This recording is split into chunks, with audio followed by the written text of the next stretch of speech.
Yeah, the Vaquero presence in South Texas has been here since the era of Nuevo Santander, which was the late 1740s. And the Vaquero has evolved from the Spanish Vaquero to the Mexican Vaquero to the Anglo-Tejano Vaquero to the sometimes Hollywood Vaquero that we see. In reality, the Vaquero tradition is a very rich one. They were part of the hierarchy on the rancho, which was the major institution for families, and it was a livestock business. And so the Vaquero, in his original state, was a person that not only served to bring in the cattle, brand the cattle, make the fences, right, but also to sometimes protect the rancho. He held a very high, was held in very high esteem among the people of the borderlands.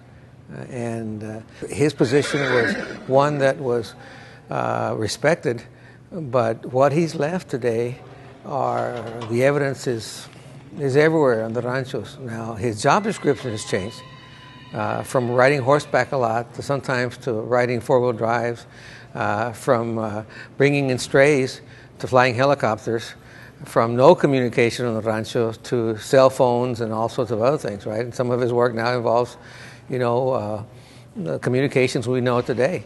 But the essence of the Vaquero, the respect for the land, the respect for the people that work there, and the respect for the work ethic, I think all in all still remains.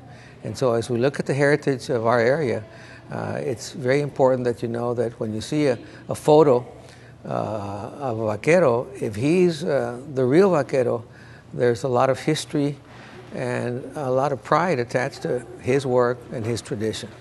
And the real Vaquero had a 7-day work week, long hours, always on call, subject to all sorts of challenges, whether it be climactic challenges, whether it be stampedes, whether it be people that came to raid the cattle or steal the cattle, and sometimes the cattle wars. So he was an essential element of not only the ranchos here, but later on in the long drives when they begin in South Texas in the 1860s during the Civil War. And of those Vaqueros, the population consisted of probably 50% Anglo-Americans that were ex-Civil War veterans, 25% ex-slaves or free blacks, and 25% Mexicanos or Tejanos. And that was a cowboy population that existed in the long drives. And of course, the long drives had a short history, but a very important history from the 1860s to the late 1880s.